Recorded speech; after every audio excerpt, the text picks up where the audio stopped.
The Channel Lock Challenge from the Bristol Motor Speedway is being brought to you by Mopar, parts for Chrysler, Plymouth, Dodge, and Jeep vehicles from the dealerships that sell and install them. So for night number 1 of the Channel Lock Challenge, it is all over, and that's how the finishing numbers look. See how your favorite did. Nice run tonight for Blake Feast. Yeah, it really was. I mean, backed up a little bit, but still a good run for a young guy. But obviously nobody able to out. Last night, the Minot missile, Donnie Schatz, won the preliminary A main at Bristol among all the fireworks. Fireworks that carried over from the racetrack to the pits. Controversy bubbling over between Lasowski and Swindell. He's a little nervous here. He don't like to go this fast anyways. That's for you, Sammy. If he can't handle it, he needs to park it. Well, he's going to mess with the bull. He's going to get the horn, I can tell you that. It's night 2 from Bristol, the Matador, the Bull, all coming your way on TNN.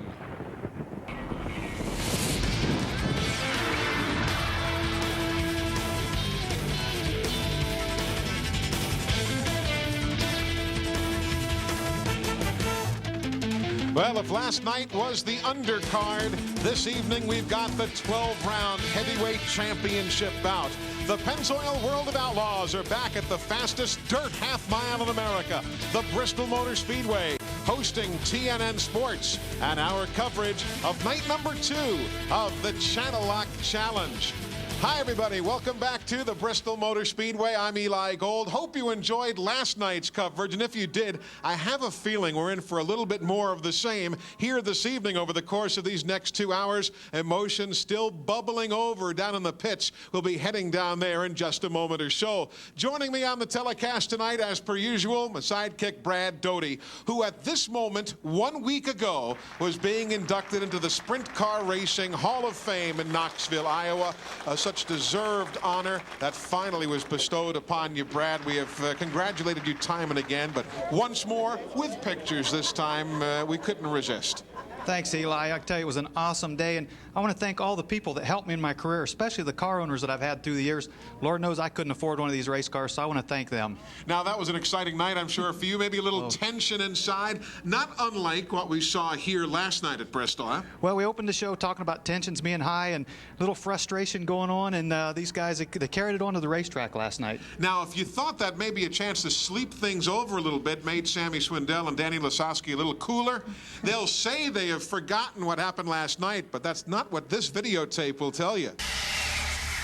It's unfortunate what happened last night. Went down there man-to-man. I guess it wasn't man-to-man. I guess it was man-to-baby. So I asked him why he running to me on the caution flag, and he said, I guess you were just there.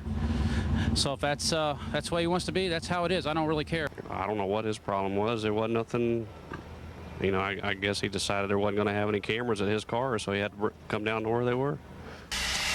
All thing I know is where I come from, those are fighting words. Well, that might happen, but Sammy feels like he was wronged, but Lasowski got put up in front of him by the officials. It wasn't, or Lasowski, and it wasn't his fault. Sammy went up there and bumped him a little bit, and that maybe was uncalled for. Does trouble just kind of follow Sammy Swindell? I mean, he's out there minding his own business, and here comes trouble driving up, or what? He doesn't always go looking for it. It seems to find him, but after last year, the similar situation happened, and maybe they're keeping a closer eye on him last night. One thing I know we don't have to worry about is the weather. As it was beautiful last night, so too today. These fans are sitting in 75-degree temperatures. As you see, there is not a single cloud in the sky. It is a magnificent night for racing here at the Bristol Motor Speedway. Now, with the racing completed last night, already 4 drivers are locked into tonight's A main. The Chesson family did well here last night. Yeah, young James, he had a really good run to run the top 4 on his high-speed racetrack. Joining him, Sammy Swindell. He's already in the A main with that 3rd place finish a night ago. He's the defending Channel Lock Challenge champion. Yeah, after starting 8th, he had a good run. Jeff Shepard there. Real good run for him. Led early, fell back to 2nd. There's the crew chief of the winning car, Donnie Schatz. And maybe the hottest guy on the circuit is Donnie Schatz. Of late, in the last 11 races, only once has he failed to finish in the top 10, and he's calling this whole year a dream come true for him. It's an awesome dream to live. This is something I've wanted to do since I was barely old enough to walk, and to be able to do it with these guys and race at their level and beat them is just absolutely awesome. it makes my aspirations go higher than this. I want to go race, Winston Cup or Indy cars and see if I can do it there too, and see if I have the ability to do it. Now, certainly the good news is those 4 guys are already locked in for tonight, but the downside is they don't get as much time on this racetrack this evening, and it has changed some from last night. How tough of a trade-off is that? Well, the track is a lot different. It's a lot drier. It's the second night. These guys are going to be guessing all night long what the track's doing, what kind of tires they're going to have to run. They're going to have to keep an eye on the other competitors and watch what they're doing. Now, with those 4 already locked in, here's how the format looks for the remainder of the evening as we fill the field for the A main. Again, 4 will be advancing out of the O'Reilly heats, then the Dash, the B, and 30 laps this evening, up from 25 of a night ago in the A main. Should be quite a night here at Bristol. Well, there's extra 5 laps. A lot of things can happen, and that's going to get them in lap traffic, and that's going to make or break the race. So now we take a look at the starting lineup for the first of the O'Reilly Auto Parts heats, and we've got some major names in this one, Bradley. Yeah, again, look, Lasowski back there in the 3rd row along with Herrera. They've got a ways to go to get up in that top 4. You know, all evening long, because of the format and what happened here last night, we're going to see some big names right through into the B, and we're going to likely see some big names not even make the A main tonight. Yeah, every car here, barring a couple of them, are capable of winning this race tonight. So, yeah, we're going to have a loaded up B main. 2 onboard sets of cameras in this first heat. These obviously from Andy Hillenberg's machine, and Johnny Herrera giving us this view as well as we get set to go racing here. You don't let the crowd fool you. This is a racetrack that holds 147,000 people. 147,000 people. As you can see, there are a lot of empty seats. But in and around all of that, you've got 30,000 or so who are here this evening. They kind of get lost in this big track, but a 30,000 person crowd is darn good for the Pennzoil World of Outlaws. It really is, and they're scattered, as you'll see, all over the racetrack. But we are set to go green. It's in the air from Roger Slack, and here we go with the 5M surging to the front, and a nice slide move there. Stevie Smith and Hillenberg in their battle there for second. Hillenberg to the inside of Smith. Typical slide job. Drove in the bottom and went up and slid in front of Stevie Smith, and Smith pulled right back around him. Now he went in low. He wouldn't let Andy do it again down in that corner. He entered the corner low, so Andy couldn't do that. Riding with Hillenberg. Oh, and it looked like he about got in the side of Mark Kinzer, Steve Smith there, in a black car. Again, the track we talked about a little bit ago, the track is a lot drier. Going to see a lot more sliding. Why the different style, though? Smith is sliding all over the place, and other guys like these, and in particular Kinzer, seem to be very much on a rail. Well, it's all the tire selection and the torsion bar selection, how locked down they have the race car is how much it slides. By the way, happy 5th anniversary to that guy, Danny Lasowski. He and his wife Chris celebrating their 5th anniversary today. Darren Pittman running in the 4th spot. He's in that blue 3. The black 2 of Hillenberg, then Stevie Smith, and Mark Kinzer coming off the corner back to the stripe. Talked to Dennis Kohler today, and the mechanic, one of the mechanics on Mark Kinzer's car, and we've talked about the oil leak in the Mopar before, and today, sitting there talking to him, we found a fitting in the valve cover crack, so they think that might have been where the smoke was coming from last night. Still, however, leads the Pennzoil World of Outlaws, as you see, in the season-long points. Kind of fortunate last night, got caught up in the accident, and they were able to get it fixed and get it back out. There's the spread. Pittman to Lasowski. That's 4th to 5th place. But nobody touching that guy, Mark Kinzer.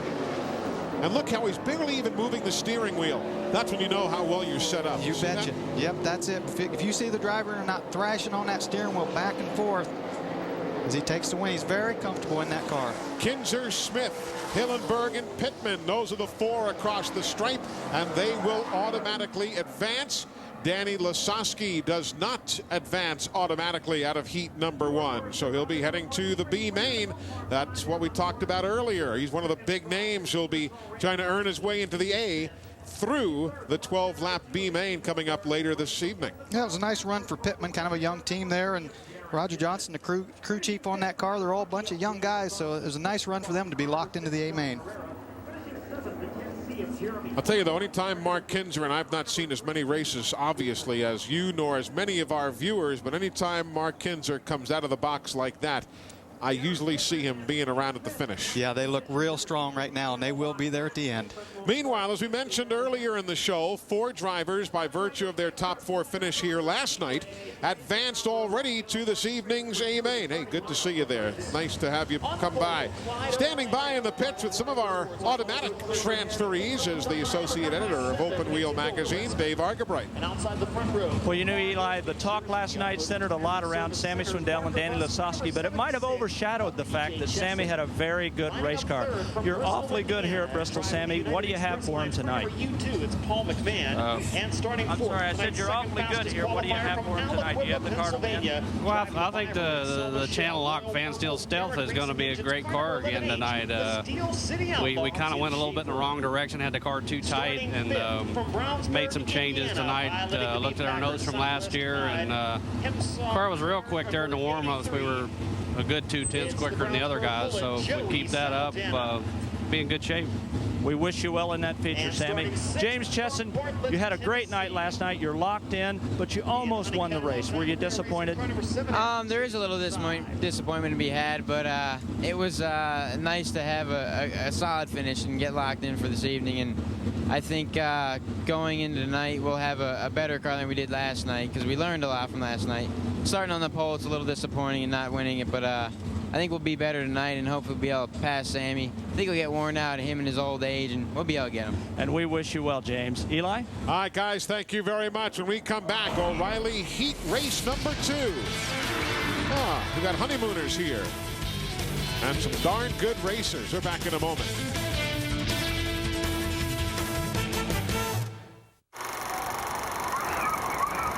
Air, setting the performance standard in heating and air conditioning. Good crowd on hand here this evening for the Pennzoil World of Outlaws. Those lower rows are closed off for the fans. They want them to sit a little bit further back. But Bobby Gerald has one of the best seats in the house. Bobby? That's right. We're down here in the pits. Jeff Shepard is locked in by virtue of finishing second last night. He'll start second in the dash tonight. Jeff, you're going to be starting next to Donnie Schatz. What do you think of your chances coming up in that dash for a front row starting berth in the A-Main? Well, I think we'll be okay. We just got to get a really good start off of turn 4. It's going to be tough. It isn't going to be easy at all. The track's real slick, and I think that the start's where most of the passing's done. All right, Jeff Shepard, we'll be watching him. Dave Argabright. Even though you won that heat, you've got a rough way to go. You won the heat, but obviously we've got some audio problems with Dave's microphone. We'll be getting back downstairs to he and Mark Kinzer in just a moment or so. So right now, let's take a look at the starting lineup for grid number 2 of the O'Reilly Auto Parts Heat Races. P.J. Chesson in this one. Paul McMahon, Tim Schaefer, Saldana, Jason Sides. He had a tough time here last night, if you remember. Yeah, got crashed on the back straightaway and took a pretty hard hit. They've got a brand new race car out today. Ricky Warner and those guys working hard to get a car back ready tonight. Meanwhile, Donnie Schatz, he just looks on from the sanctity of his team's transporter. Now he's learning what? The condition of the track by just watching the heats. Yeah, he's one of the 4. Obviously, he's the winner, so they're watching. But boy, the way the track conditions are tonight, Eli, they're especially glad they're locked in tonight because the track was so dry in qualifying. If you drew a late number to qualify, it could set you back for the whole evening. And they had fire hoses playing on this track when we all arrived here at about 2:30 this afternoon. Put a lot of water on, but again, bright, beautiful, sunshiny day, and it's the second night of on a dirt track. Green flag in the air. P.J. Chesson to the front with Schaefer right behind in the vibrant colors. Running with Jason Myers back in 7th spot. Myers, who has finished no higher than 10th in the 23 starts since the race at Fort Worth. Back up front, Chesson, who hit the wall hard here a year ago. Getting the challenge from Schaefer. Put a little bit of a move on there, and Chesson did the smart thing. Turned right, gave him a little bit of room. Schaefer, I always thought, was basically better known for as a short track driver, but boy, he's really coming on the big tracks. And yeah, I remember he was 3rd at Hagerstown and 4th at Charlotte here in the past 3 weeks. They struggled for a while. He says the new Penske shocks that they've got right now, I talked about it last night, a lot of shock technology going on. There's AFCO's got a new nitrogen-charged shock. I mean, there's 4 or 5 shock manufacturers. Used to be 1 or 2 in sprint car racing. Now there's so many, and it's very critical. And he said that's all they changed was put some different Penske shocks on, and that thing's been fast. Gressman trying to chase down Schaefer and Chesson. Schaefer's lead is 1 4/10 seconds right there on P.J. Chesson. You can see that. I'm sorry, Eli. You can see that shot of Schaefer there, as you mentioned before with Mark Kinzer, not moving the hands a lot. The car not wiggling around a lot. He is very comfortable right now. You don't see the front wheels flopping from side to side, and he's just steadily pulling away. Working back towards the white flag. One more lap for Schaefer. It is Schaefer, Chesson, Gressman, and McMahon right now. And it does not look as that running order is going to change at all. By 2 seconds, Schaefer is going to put everybody away. P.J. Chesson, Gressman, McMahon in the U2. So that means Sides, Myers, Saldana, and Crabtree unable to advance, and they will have to try later on to come out of the B main. Tim Schaefer running Goodyear tires. Shots on Goodyear's last night. I'll tell you that what started out looked like it was going to be a good year for Hoosiers is fast becoming a good year for Goodyear's, especially on these high-speed racetracks. Becoming a great year for Goodyear if they keep up these paces right here. So I saw Carl Kinzer mounting a Goodyear also today after what happened last night. So I don't know what he had in his heat race, but they definitely were dominant in it also. So there you see the 4 who have advanced, joining the others from heat race number 1. Downstairs, Danny Lasowski. What are you asking me? Bobby Gerald. We'll find out together what he's going to ask you. That's right. Danny was wondering what we're going to ask him. We're going to ask you what's going on. I know that was a tough heat race, and you're in the B main now. How far behind the 8 ball does that put you? Oh, that definitely puts us behind the 8 ball. But as you well know, all these guys racing with the World of Outlaws, top-notch equipment, and we did have a tough heat. Hey, we just got to run the B feature, try to get through, and work our way up in the A. Are you at all concerned with everybody else out here and the guys that are already qualified for the dash, like Sammy Swindell? Well, then, you know, those guys, hey, they deserved it. They were locked in last night. Right now, I think the Goodyear's got a little bit of advantage on us, but I think when the racetrack, if it'll just shine up a little bit, I think the Hoosiers will come back. All right, Danny Lasowski will be in the B main, guys, and I think he's a pretty safe bet to transfer into the feature. They would think so on paper, but in this business, you just never know, do you? That's why we're all here together on TNN. We're back to Bristol in a moment.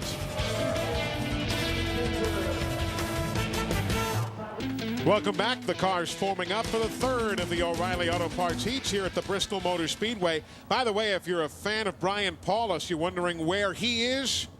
That is what happened to Brian at about 6 o'clock this evening, running by himself during hot laps, Brad. Yeah, I don't know if something broke, but coming out of turn 2, the car just went straight in the wall, and you can see there the damage. That shows the speeds, the tremendous speeds at this place. Now we are back live, and you see the work going on down there in the pit area as they try to rebuild the Verdelli Farms machine. Bobby Gerald, you went to the infield care center when they took Brian there. What's the story?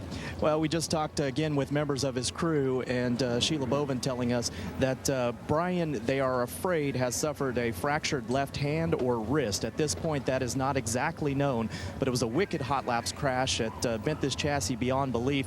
He had been taken to the hospital. He's at the hospital right now. Was also a little bit dizzy, and so that's the reason why they really wanted to take him in, give him a thorough looking at. But he was conscious, walking around under his own power, but we're afraid, again, earlier, that Brian, after the hot lap crash, has suffered a fractured wrist or hand. And that'll keep him out for some time, guys. Well, what you see there, they're taking this car apart, literally unbolting, and they'll probably leave it in the dumpster here. Everything that they can salvage, they'll put in the trailer. The rest they'll throw away. Now, Brad, do these guys have the facility or the ability to magnaflux these parts to give them the type of scientific going through to see what is cracked, if anything? Well, such as the steering box, they'll send it back, and yes, they'll tear it down, magnaflux it. As far as the engine, that depends on the particular engine builder, whether he magnafluxes or just replaces parts. That's a Kistler there, the throttle body we've talked about. You see the round air cleaner on it. Expected it to be very fast here tonight, but yeah, they'll just basically throw all this stuff away, and you know, we just hope Brian heals up quick and gets back going again. Sure he will, as we get set now for heat number 3 here at the Bristol Motor Speedway. This is one that includes, again, some big names, including the King of the Outlaws. And Randy Hannigan, who ran so very well here a night ago. Yeah, good run for him. You know, they struggled a little bit in really getting that thing dialed in. And back to the 7X of Raymond Shank. So that is the field for this third heat. Randy had Brooke Tatnall, the former driver of the 6 car, helping him last night. And Brooke said his payment was a sub sandwich. He asked for mayonnaise. He said, well, he'd have to work again tonight for the mayonnaise. So it's been a little tough on Brooke down there. Out of turn number 2, now working on the back straightaway here at Bristol. The turns are banked 36 degrees. That is the asphalt configuration. The turns are down to 31 degrees, between 31 and 32 when they put the dirt down. They have tapered the corners just a bit.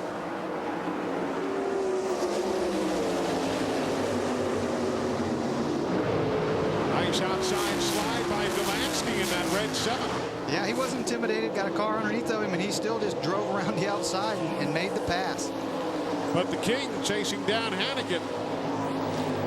And Hannigan, who was very, very hot here a night ago, 7th place last night, marking his first top 10 finishes in 9 straight races now. Boy, Schrader looking good, and Holbrook's car right there putting a run on Delansky. Taking the short way around, getting by, but Delansky trying to battle back on the back straightaway. Of course, put Schrader there in that inside car number 8. He won the 1999 Brad Doty All-Star Classic at Attica. That's coming up on July 18th. It's a 13th annual, paying $13,000 to win at Attica. Again, July 18th, and I'm sure Butch will be there putting on a show as well as some of these guys. Halfway through, Kinzer 0.4 of a second down to our race leader. Closing a little bit there, as you can see. Looks like Randy's starting to get a little bit loose. See the back of the car hanging out just a little bit off the corner. Here comes Kinzer for the lead. 3 laps to go, and Hannigan blocks him high. Kinzer's car is working well, Eli. When he can run in on the bottom like that and stick there, he got to run on the top, trying to get a run down off that banking. Look how good he sticks right around the bottom. Right there, puts a slide job on him, takes the lead. And hangs on. Oftentimes, you'll see him continue sliding and opens it up like this. Here comes Hannigan right back, but he can't make it. But again, right there was a good shot. You see Hannigan's car, the back of his car hanging out. He's getting looser and looser there. It's real sideways. Steve Kinzer's car running real straight. White flag, half a lap to go. One last ditch effort, not enough. Kinzer wins. Hannigan is second. There comes Delansky third. Who's going to be fourth? Danny Wood will come across the line in fourth with the Pepsi colors flying. So those 4 advance, while Gracie, Carlson, Shank, and Schrader will have to try with the B main. Well, we talked about that, how busy that B main's going to be, and that's just the third heat race there. So another Kinzer, a winner. No surprise here at the Bristol Motor Speedway. I like seeing these guys use the high banks. Obviously, this is the highest bank track that we see and that I've seen for the World of Outlaws. I love seeing them come charging down off the high side. And you're going to see more of that as the track dries out, too. Last night, they were running a little bit lower because the track is a little stickier. And again, only the top 4 advanced. Todd Gracie came close, but could not make it in. So only Kinzer, Hannigan, Delansky, and Wood. Todd Gracie running a automatically. Ford. I'm sorry, Eli. Todd Gracie running a Ford, the only one in the field. He builds it himself, and pretty good for the Ford motor. We're back with another O'Reilly heat in a moment.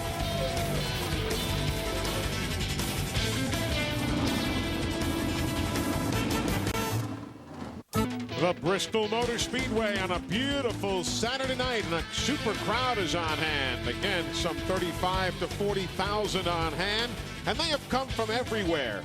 From, of course, throughout Tennessee and the Deep South. We've seen folks from the upper Midwest, folks from across the Mississippi. Everybody is here to see the Pennzoil World of Outlaws. Also here tonight, as last night, Lisa Chalenza. Thanks, Eli. Well, I'm sitting here with some great fans. These guys drove all the way down from upstate New York. Now, I have Mike and Mark on this side with the Brad Doty for President sign. And then we have Lisa's Got Pop, which I thought was really sweet of them to put me on the sign, along with Brad Doty, who's, of course, one of our illustrious hosts. Now, you guys, how long did it take you to get here? About 11 hours. Now, I have Jason and Dan on this side, who also brought a sign. Now, you guys do this how many times a year? Oh, we come down here 4 or 5 times a year to all the cup races, and then, of course, see the World of Outlaws. And I can't think of a better way to spend a Saturday night than with the greatest show on dirt. Now, Jason, you guys come here for Winston Cup, and you also come here for the sprint cars. Which one do you like better? We love dirt racing. Dan and I have been racing midgets and sprint cars in New York State for about the last 12 years, and coming down here to see these guys run on dirt is just awesome.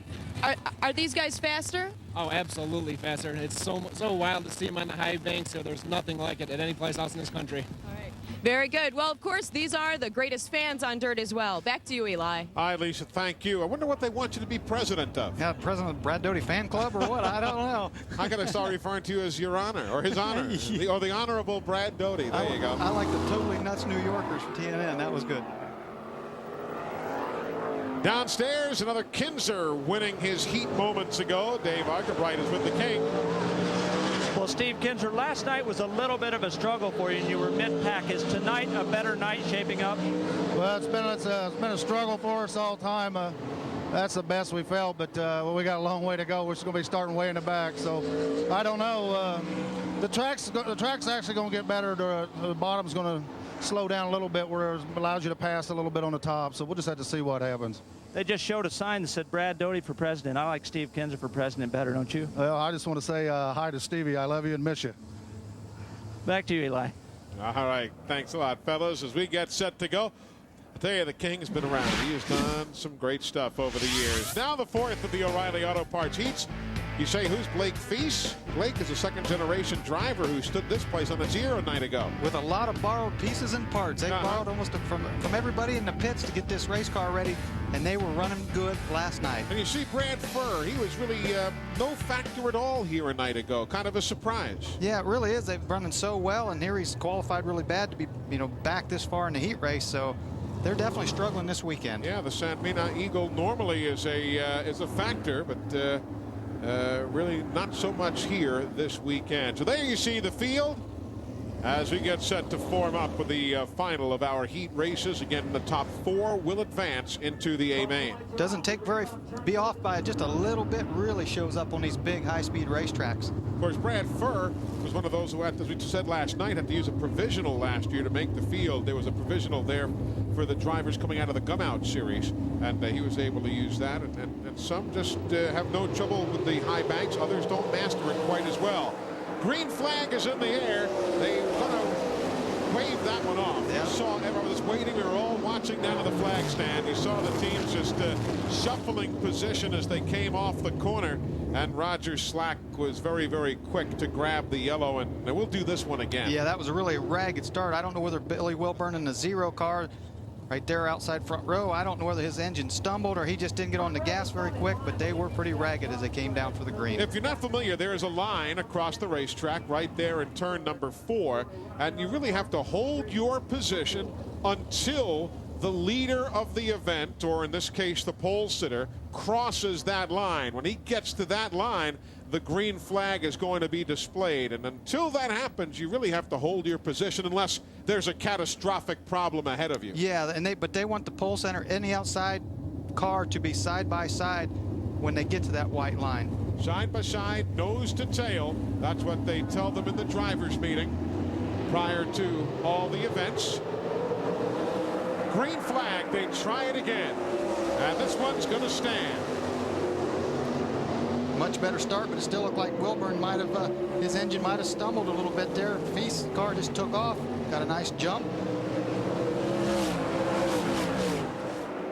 There's Hodnett in the number 12. Slide job by Blaney in the 10. Feast, Wilburn, Hodnett, and Blaney, and that now swaps around for third. So give Dale Blaney third. Hodnett's not done, though, I don't believe. Let's wait and see.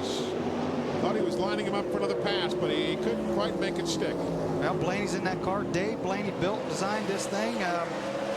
Longer wheelbase, the engine a lot further forward, and generally on a big high-speed racetrack, it's more controllable, keeps the front wheels on the ground a little better. He was caught up in a crash last night, but they were able to fix it. Didn't hurt the chassis much, so able to fix the same car, and they're back with it tonight. Of course, Dale had that 6th place finish at Lebanon Valley, which is really the best he's done here in the last couple, 3 weeks. Yeah, he does have one win earlier, but sometimes it's kind of hit and miss, and this game of sprint car racing. All the while, Feast continues to pull away, and that's why we're staying with those in the middle of the pack right here. Nobody is challenging Feast. Here's a good slide again for Blaney. Did not challenge Billy Wilburn. He's going to try it again. This is for second. Oh, and you can see Dale get real loose and hang the back of the car out. Lost the ground. He just spun the tires there. Track is really starting to dry out. And of course, the thinking also is, you know that if you don't make a mistake and if nothing breaks, you're in the A. Yeah, you'd like to start one spot closer. You'd like to pick up a position. Don't force the issue. As Blake Feast driving for Kenny Mulligan, not Ted Mulligan, but Kenny Mulligan, comes back off turn number 4. Checkered flag is in the air. This guy doesn't have a lot of experience, Eli. It's another good run for him. Feast, Wilburn, Blaney, Hodman in that order. So Laney, Furr, and Bennett. Bob Bennett unable to advance, but a solid run again for Feast, who won 3 races last year with the Interstate Racing Association. He ran up there in Michigan, in Hartford, Michigan, and he ran in Wisconsin. I believe he was saying Beaver Dam, Wisconsin. He's run and won there, but you don't hear much about him. And look at the rented pieces. Still has that big tank from McMahon on the back. Yep. They just had the smaller fuel tank on this big racetrack that use a lot more fuel, so they borrowed a tank. And they borrowed a lot of pieces. We said last night that they borrowed the engine. They actually do own the Mopar engine. Bought off Carl Kinzer. Was built by Gary Stanton, but they do have a lot of borrowed and begging, and everything goes on there to get that car ready. Solid run for Feast, and only his 3rd year in sprint cars. He takes the win in the 4th heat. He raced mini sprints up through 1998. And again, the top 4 are the ones who advance: Feast, Wilburn, Blaney, and Hodnett. Coming back, more on TNN from the World of Outlaws in Bristol.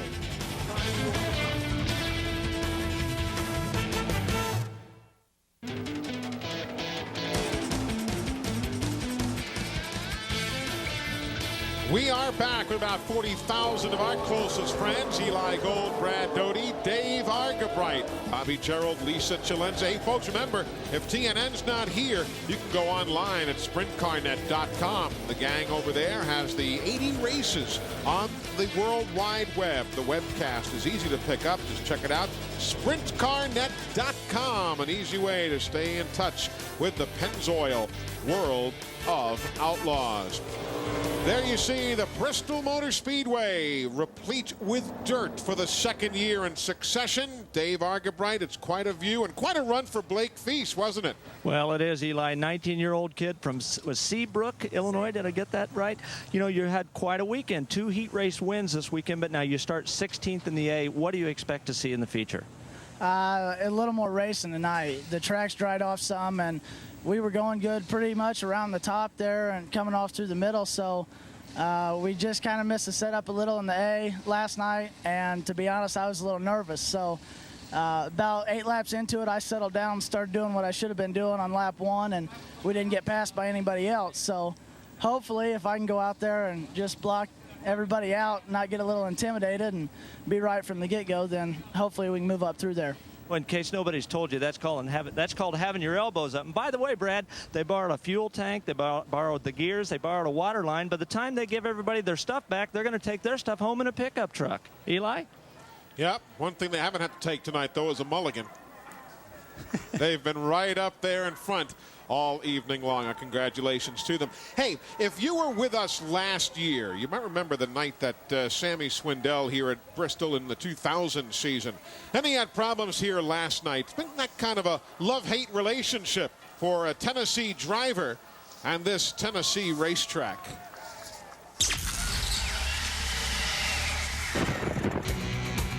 The Channel Lock team, Sammy Swindell and the Bristol Motor Speedway, they've been strange bedfellows over the last year or so.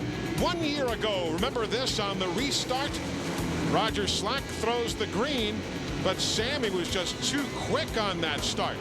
So quick that they put out the caution flag, and the World of Outlaw officials said, Sammy, give up your front row starting spot. We're putting you to row number 2. Well, certainly Sammy didn't like that, but it didn't slow him down any. In his heat, he passed Craig Delansky for the lead and went on to take the checkered flag. But that was just the start of the evening.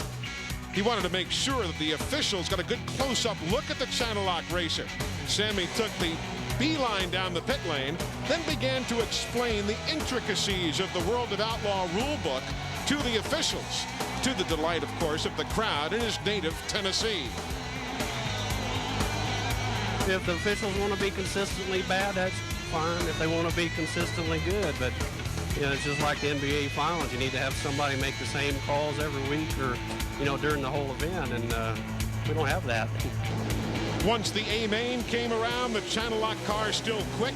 He blew right by the King, takes the checkered flag and the victory lap in front of the great crowd here and family at the Bristol Motor Speedway. But if you thought last year was bizarre, same thing happened last night. Again, Sammy gets repositioned. This time, he'll go behind Danny Lasowski. But going into the corner, he'll give the dude a bit of a chrome horn right there. And of course, Lasowski takes offense to that, comes calling to the Channel Lock transporter down in the infield to try and say exactly what's your problem. And Sammy says, hey, what, do you want to be on TV or something? I got you on TV. Well, the conversation went on for a while in the privacy of the Channel Lock transporter before the TNN microphones came on the scene and the drivers talked to you directly. He's a little nervous here. He don't like to go this fast anyway, so if he can't handle it, he needs to park it. If that's what he said, huh? That's for you, Sammy. Then I'll tell you what, bottom line is he got caught for jumping for some reason. He thought he was going to take it out on my car. Well, he's going to mess with the bull. He's going to get the horn, I can tell you that.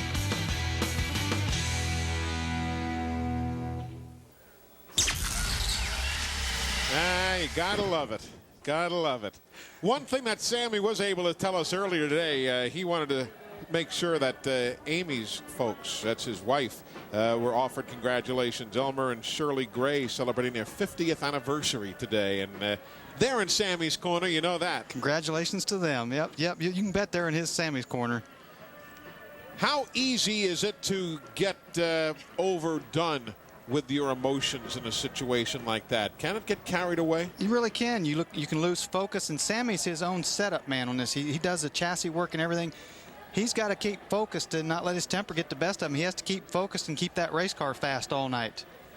Hey, folks, quick reminder about something that is wild, unpredictable, and downright raw. No, we're not talking about going out with Brad Doty to dinner. We're talking about experiencing the excitement of cable television's top-rated show. WWF Raw is War. Monday night, 9 p.m. Eastern and Pacific, right here on TNN. Well, it got a little raw when you tried to reach for the tab. I'm not going there. Everybody stopped and couldn't believe what they were seeing. We're back in a moment.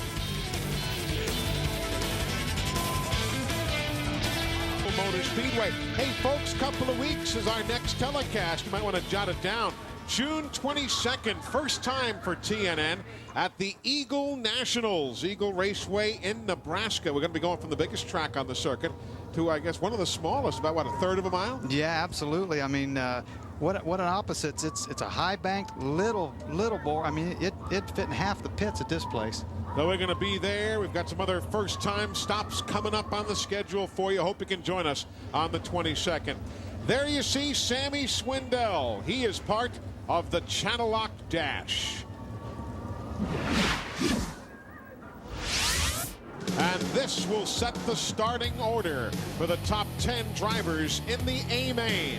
This is your basic all-star shootout right here. Of course, Donnie Scott's the winner last night. I talked to Kenny Woodruff, his crew chief. Kenny Woodruff gave all the credit to Donnie Schatz. He said he was just driving that race car and put it on the top and won the race. Final moments of warm-ups. Everybody forming up now for the 2-wide start. Here's Paul McMahon and Delansky. They'll be going shotgun on the field. We're live at the Bristol Motor Speedway, TNN Sports, with coverage of the Pennzoil World of Outlaws. The speeds 165 miles an hour going into the corners here this evening, down about 3 miles an hour from a night ago. Yeah, because of the track conditions, a little bit drier, a little bit less corner speed. So it's going to slow down the overall speed. They're slipping and sliding a little bit more in the corners. Well, again, we have onboard coverage with you on this race from Jeff Shepard. He'll be starting outside of road number 1. 4th place in Terre Haute. His best performance earlier in the month of May.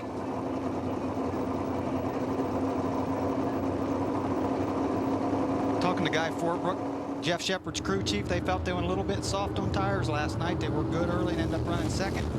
So they're going to have to watch the track, definitely be going a little harder, I think, because the track conditions will want that anyway. So they're going to keep a good eye on that. Shot's not getting a very good start. 10 laps, here we go.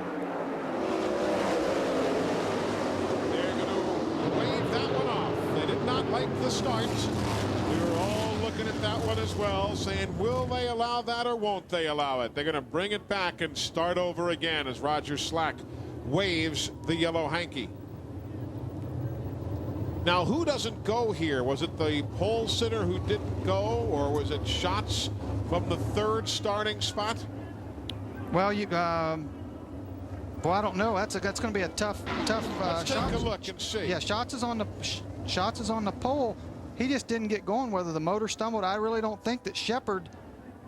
Nope, Shepard. Yeah.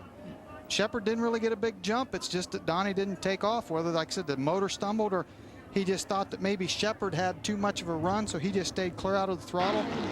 Don't know for sure. So Sammy Swindell now moving to the pole. What a switch that is. Usually it's the other way around. Sammy getting put back. This time it's to his advantage. And a good start that time. Shepard challenges to the outside. Man, that was so close. Whew, Shepard tried to go between Sammy and the wall, and man, it didn't look like there was enough room. I think they might have touched wheels. Riding with Shepard. That's a great view. It really is. Shows how fast and how these cars just wiggle around, especially through the corners. You see that different line. Shepard right on the bottom and Sammy running around the top. Shepard's trying it again. Sammy went way high. That time it's going to cost him. But he comes challenging right back in the channel lock machine. Oh, Shepard's doing it, guy. Boy, some bold moves. And remember, this race sets the starting lineup for the A. These guys are battling for that front row starting spot. Yeah, but either way, they're both going to be on the front row. I mean, this is for bragging rights too. But you know, either way, both of them are going to be on the front row. But Shepard pulling away. Sammy's gotten loose. I don't know whether that battle he's heated his tires up. Schaefer is going to start closing in shortly as we look from Shepard back the 7/10 of a second to Sammy Swindell. That's what 7/10 of a second looks like on this racetrack. Boy, those guys are, like I said, racing hard for the front row. I mean, it was just going to put one on the pole and one on the outside. Chesson in the green 22. Schatz the surprise there after last night's dominance, coming from 10th to lead, falling back through the field. White flag for Shepard. He is now pulling away. He's gone from 7/10 of a second up to 2.1 seconds. Swindell just fading big time. Shepard will start the A on the pole. Swindell second, Schaefer third, Chesson and Schatz coming across the line side by side. But man, Shepard just pouring the heat on the coals. He really is, and you know, they're going to pull in the pits, and people are going to go down and look at those tires. I mean, they're obviously fast right now, but maybe that setup at the end of 30 laps won't be the fast way to go. And Schatz falling back like that. Maybe again their setup wasn't good on these short runs, but will be fine at the end of 30 laps. It's always a guessing game. An impressive run for Jeff Shepard out of Maryland. Guy Forbrook's put together an imposing team. There you see the results, and again, as they finish this dash, is the way they will be starting the A main. Let's go downstairs to Victory Lane. Jeff Shepard just asking us if he was able to pull away from Sammy Swindell out there on the racetrack. That was some hard racing out there for a dash. We don't see that often. Yeah, I don't know. It must have been pretty good because we beat him. That's all I can say. I don't know. I mean, we must have been pretty good because I could just about go anywhere I wanted to go, and I felt great. Once he took the lead from you, were you worried that he was going to get away?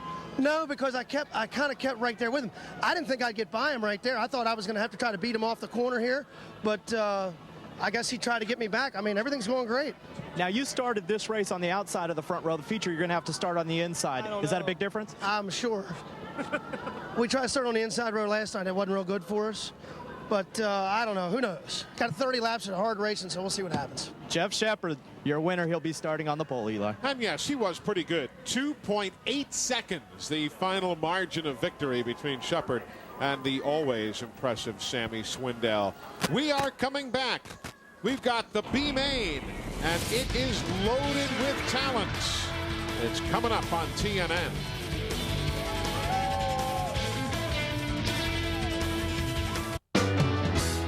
Can't make it to Nashville for fanfare? We'll bring fanfare to you. All next week, CMT takes you there with daily fanfare updates from the freshest new music news show on television. CMT Most Wanted Live. It's live. Plus celebrity softball and the TNN CMT Country Weekly Award Show. The stars. The concerts. All the behind-the-scenes stuff. Anything could happen. Fanfare Week. All next week, only on CMT, your official fanfare network. The same passion and dedication that drive our racing programs also drive the way we create parts for high-performance vehicles. And high-performing vehicles like yours.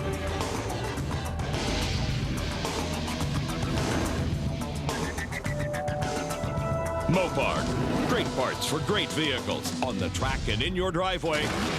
That's the Mopar difference. I like this one. I like this one. Green or blue? Anything but beige. Decisions, decisions. I'm not afraid of color, I think. At least one choice is easy. Home Depot is the place for paint. The paint is me. She makes it easy, so she can make it gorgeous.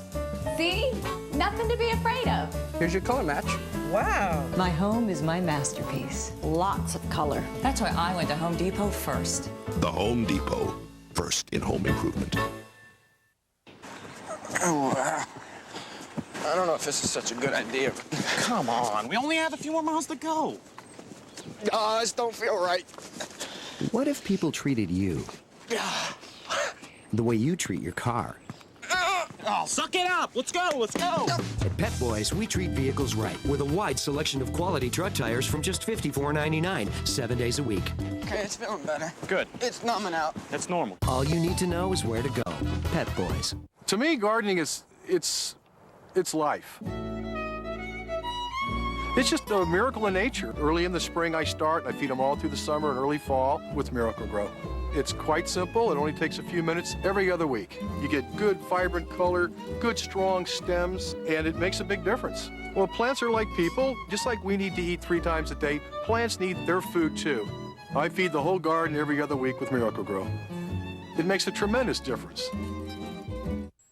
At the Fast Family Reunion, there's fast cooking. Ouch! Fast fishing. And there's fast-acting Lanacane First Aid Spray for itch, pain, and infection. The fast-acting first aid, Lanacane Spray. Hi, Tom Bodette. When did you see the light? We were staying with my cousin, and Duke here wasn't getting along with their cat, Fluffy. So I thought, hey, Motel 6 takes pets, and it's a great price. Here's Fluffy now. Just kidding, boy. Call us and see the light for yourself. TNN Sports coverage of the Channel Lock Challenge from the Bristol Motor Speedway is being brought to you by Mopar, parts for Chrysler, Plymouth, Dodge, and Jeep vehicles from the dealerships that sell and install them. On a beautiful night here in the Volunteer State, TNN Sports with you at the Bristol Motor Speedway, and we got a ton of Pennzoil World of Outlaw fans on hand. Many of those folks were over at the drag strip earlier today. A most unusual race. A sprint car against an NHRA Pro Stocker. Take a look. The home of drag racing's Thunder Valley Nationals, Bristol Dragway, just across the parking lot from Bristol Motor Speedway. There are 2 fish out of water, Danny Lasowski and Dale Blaney, trying to see how their sprint cars will do in a quarter mile against some pro stock competitions. Drivers like Gene Wilson of the IHRA, Alan Johnson and Mike Thomas, they were on hand as well, all trying to outdo the sprint cars in the quarter mile. Now they have to go to those slick tires the sprint car racers do. They made some suspension changes, worked on the shocks. Everything else, though, burn out, let's go racing. Right, Danny? It's all off the starting line with us. If we can hit a good light, good to go. And good lights they were. Driving cars provided by the Blaney Driving School. This time around, the edge goes to the Pro Stocker. Anytime you can get together with other racers from other sanctioning bodies, get to know them, hang out, it's a lot of fun. Alan Johnson got that win, but in the final round when all was on the line, give the edge to Danny Lasowski, beating the other Mopar of Alan Johnson. Lasowski gets the win at Thunder Valley Dragway, Bristol, Tennessee, and takes home with him the hardware, putting the Pennzoil World of Outlaw drivers atop of the heap in drag racing. Oh, the rolling start against the Christmas tree. Interesting. Hey, take a look. We heard an interesting comment before when Shepard won his heat. He said, was I pulling away? Why don't these cars have radio communication with the pits? Why don't they have mirrors so they can look behind them? I'm new to this business. What's the philosophy behind the lack of established technology? To stop blocking. The World of Outlaws feel that other forms of racing that have mirrors and radios and such, that there's too much blocking going on. The World of Outlaws did run radios for a couple years, and they felt like the crews were telling them where their guy was behind them, and there was just too much blocking going on, so they've outlawed radios and mirrors for that reason. Interesting. I didn't know the answer to that, but I found it interesting when the guy says, am I pulling away, and he's winning by 2.8 seconds. It'd be nice to know. Hey, folks, you can see the biggest stars in sports entertainment and get a behind-the-scenes look at what's going down in the World Wrestling Federation. WWF Superstars, that's tomorrow morning at 10 a.m. Eastern and Pacific, all coming up right here on TNN. When we come back, those guys will be going a whole heck of a lot faster. The B-Main is around the corner. 12 laps to fill the field for the A. That's next from Bristol. TNN giving people what they want. And what the people want is WWF. TNN, powered by the people.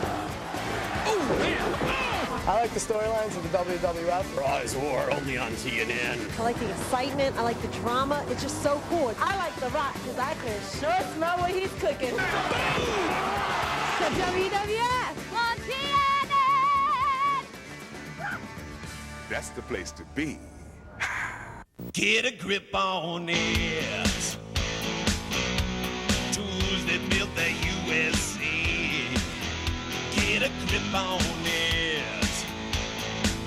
Then you can be the best today. Yeah.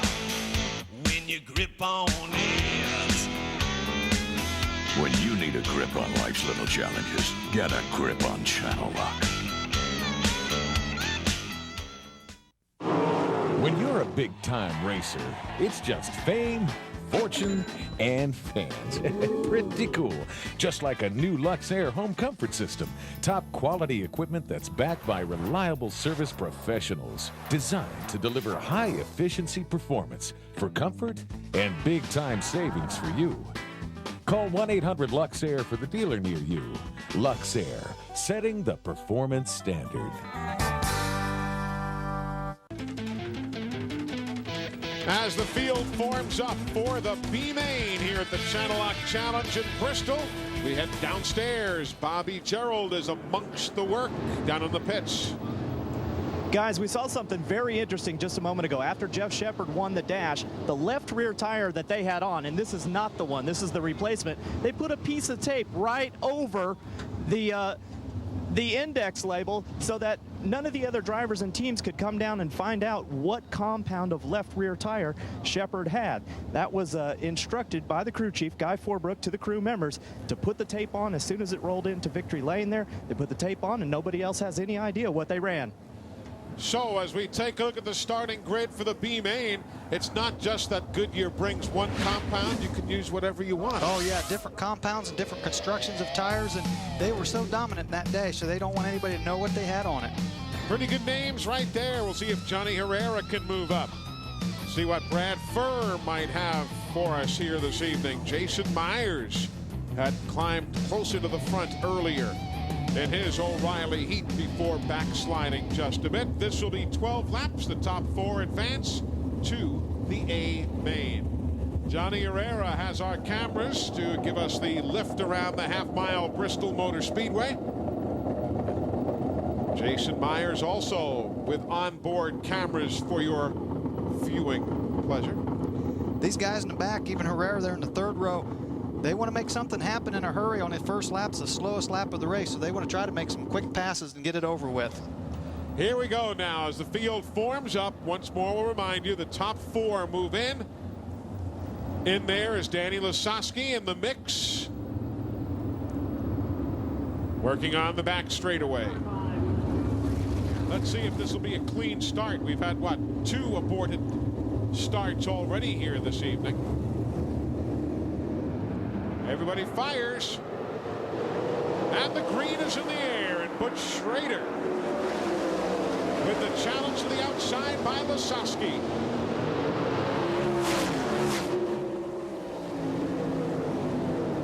Such different lines, Brad. Yep, but you can see the cars hanging a little bit, getting loose off the corners there. They're going to start moving the wings back. They got the hydraulically activated wing. The driver can pull a lever and slide that top wing back.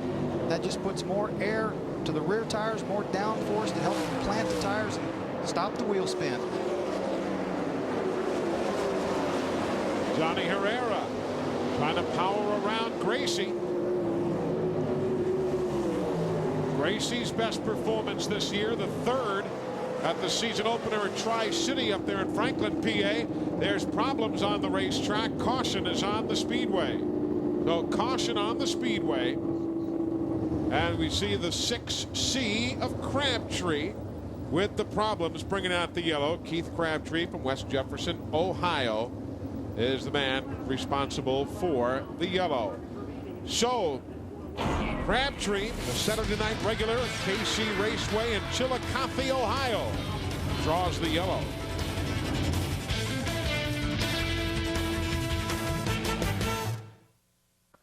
This is ordinary potting soil. This is Miracle Grow potting mix. What's the difference? Results. University tests prove that plants grown in Miracle Grow potting mix grow twice as big. That's because it's the only potting mix that combines a premium blend of rich organic ingredients with just the right amount of Miracle Grow plant food. Try Miracle Grow potting mix. The miracle is in the mix. And for flower beds and gardens, try Miracle Grow garden soil. Apparently, some people don't know Dremel also makes cordless rotary tools. Dremel cordless rotary tools. This Father's Day, they're the perfect gift solution. At the Fast Family Reunion, there's fast cooking. Ouch! Fast fishing. And there's fast-acting Lanacane First Aid Spray for itch, pain, and infection. The fast-acting First Aid, Lanacane Spray. Track cleanup wrapping up after the caution, the first here in the B main. As the field gets set to go, Schrader, Lasowski, Gracie, Herrera, and Saldana, the top 5. Then Laney, Bennett, Myers, Furr, and Campbell. Brad Furr moving up nicely to 9th spot. Yeah, got a report that Furr changed the engines. It just felt like it was down on horsepower. They qualified so bad. They changed an engine earlier in one of our shots. Saw Butch Schrader, the leader there in the 8 car. They also changed the motor. Theirs blew up, so they changed the motor. So a lot of engine changes going on tonight. Johnny Herrera, he has run 8 times this year for Lonnie Parsons and Mike Thurman, getting himself set, all ready to go there. The number 6 machine. Casey's General Stores entry. They've been around as a sponsor. Johnny's been with them in the past, certainly. Yep. Back when white 47 car. Now back with the 6 with the same sponsor. Looking ahead, there will be 2 provisional starting spots available here later. For those of you who aren't familiar, we'll explain that as we go. The Pennzoil World of Outlaw regulars getting the first options on those provisional starting spots. Single file restart. Here we go. Lasowski, he's been the focus of much attention this weekend. Trying to drive his way into the A main. Yeah, this is kind of a test session. It's as long as you get through this unscathed, it's kind of a test session to check the tires out and get the driver more comfortable, to get the race car to where he wants it, and try to get faster. And they're not going to try anything stupid. Lasowski's a veteran. Look at him moving around, went from the top to the bottom. He's just searching the racetrack to see where the fast line is. Schrader, Lasowski, Herrera, and Gracie.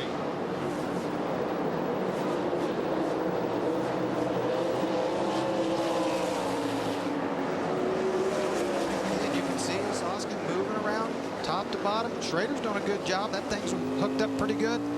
He's able to move around on the racetrack and stick about where he wants to.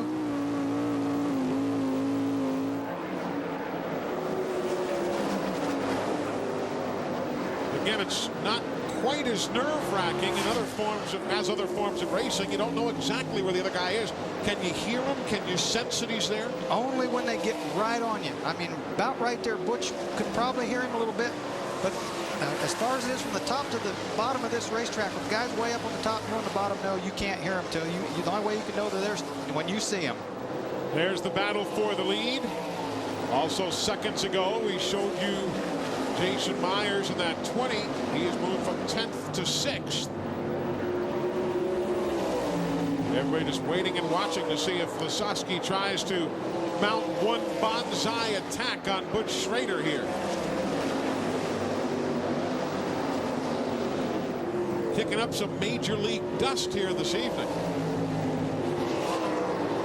It's one thing about Bristol, with all these grandstands around, there's no air to blow it out of here. It just kind of hovers because there's absolutely no wind. The flag in the infield's hanging straight down all day long because it's just all the grandstands block any chance of any wind getting in here. Also one of the noisier tracks as far as ambiance is concerned, as the sound just bounces off the seats. Boy, especially if you're in that infield with cars all going all the way around, it is very loud. White flag is in the air. Schrader, Lasowski, Herrera, and Gracie, the top 4 right now, getting set to advance into the A-main. Checkered flag. Schrader, Lasowski. Here come the other transfers. Herrera, Saldana. Myers does not make it. So Butch Schrader, who was the quickest qualifier at Fremont when he took his very first race with Junior Holbrook, comes up. He has not had the best of successes on our TNN telecast. It's nice to see Butch doing well here tonight. Yeah, and again, last year this track took a nasty crash. Crashed last night, but not nearly as hard and as bad as it was a year ago. And Saldana just did steal that final transfer spot. Yeah, Todd Gracie was running 4th again in that Ford motor. He's kind of behind. He doesn't have anybody to compare to and builds those engines. Something happened the last few laps. He fell back to 6th, put him out of the show. So there they are, Schrader, Lasowski, Herrera, Saldana. They will advance to the A-main. And for the likes of others like Furr and Goodman and Campbell and Sides, their night is over. Yet to come, 30 laps for the A-main. But the dude now getting himself unhooked from all of his safety paraphernalia. What is he now, Bobby? Is he the bull or the dude? What are we supposed to call him? We'll find out. You know, the catfish has been part of the name too. So now the guys up in the booth want to know, are you the bull, are you the dude, or are you the catfish? I think we're combined all of tonight. No telling what we're going to have. It's a real good racetrack night. You can run top, bottom, all over the place. So wherever you get the right lines. The bullfish dude. So you were right on top of Schrader there, coming down the straightaway. It looked like you actually had to check up a few times going into one. Yeah, I really did. He was definitely running the right line. I could run over him down the straightaway, but when he takes a shorter way around, that's the way to be. Now, coming from the rear of the field here in the feature event, you've got your work cut out for you. Realistically, what would you be happy with tonight, Danny? Well, anywhere in the top 10, we'd be relatively happy because it's real tough to pass, but we'll see how things go. All right, that's your Mr. Consistency right there. He has only fallen out of 3 races this year, guys, outside of the top 10. Only 1 DNF, 3 times outside of the top 10. All the rest inside the top 10. Bullfish dude. Probably need to call him that by the full name and not call him any one. Keep everybody happy. We're back in a moment.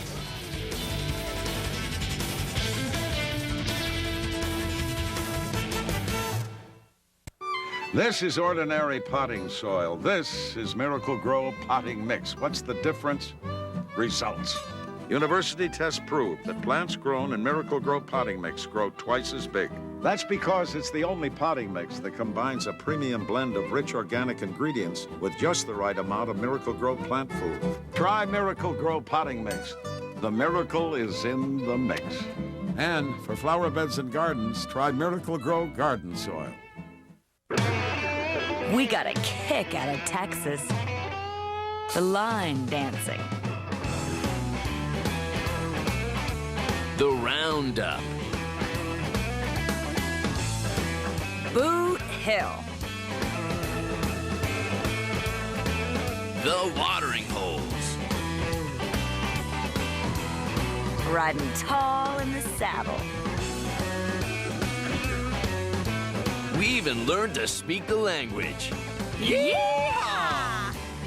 Even the vacations are bigger in Texas, so we'll give you a free Texas State Travel Guide, Accommodations Guide, and Texas Highway Map when you call 1-800-8888-TEX, extension 65, or visit us at TravelTex.com. You'll get the insider's view of Texas, what to see, what to do, where to stay. Free when you call 1-800-8888-TEX, extension 65. So give us a call, y'all. Texas, it's more than you think. It's like a whole other country.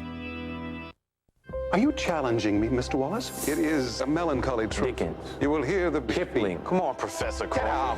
God, you're such a good kid. They always let you get so far before they take everything away from you. A kid with a gift will find the one person who can give him a chance. Perhaps you'll find a way to amaze even me. From the director of Good Will Hunting. You're the man now, dog. Finding Forrester, rated PG-13.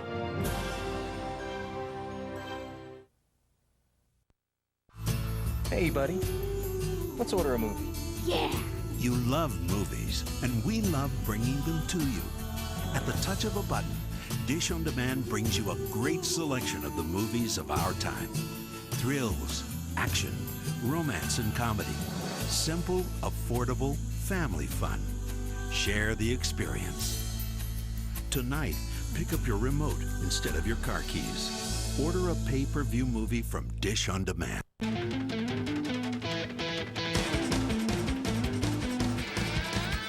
Great crowd with us here at Bristol Motor Speedway. Dancing to the beat of dirt track racing at its best. Glad you're with us. Eli Gold, Brad Doty, Dave Argabright, Bobby Gerald, and Lisa Chalenza here in Bristol. Check out these highlights.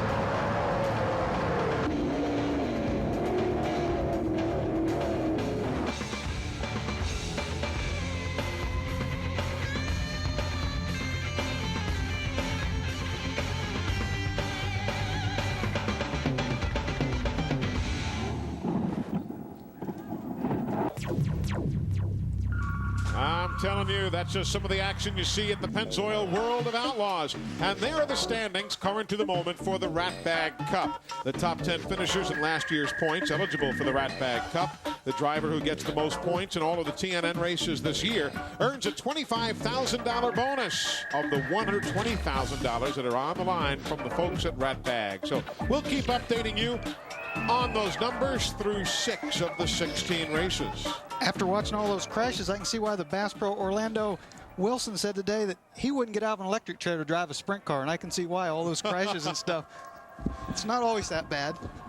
There you see the Bristol Motor Speedway, where fans have come from everywhere to watch the Channel Lock Challenge. Lisa Chalenza is down there in the grandstand. Who are you with, Lisa? Thanks, Eli. Well, I'm here with a bunch of lovely ladies, along with, I think, the entire Pennsylvania Posse fan club up behind us. I'm here with Nikki and Jonda. And tell me exactly where you came from. We came from Pennsylvania, New Oxford, where they're racing at Lincoln Speedway tonight, and Williams Grove, Central Pennsylvania Posse, Fred Raymer, Steve Siegel, Greg Hodden, who's here tonight. Yeah. All those guys are our guys. And also, Jeff Shepard is one of their favorite racers. What do you like about him? Well, he's our good friend, but he is such a hottie. He's a hottie again. I think that it's just going to catch on nationally, and we're going to have a slogan, Jeff Shepard's a hottie. new t-shirt. The Jeff Shepherd is a hottie. So there you have it. I think it's unanimous. Back to you, Eli. Now, what happened? I remember at the Grove.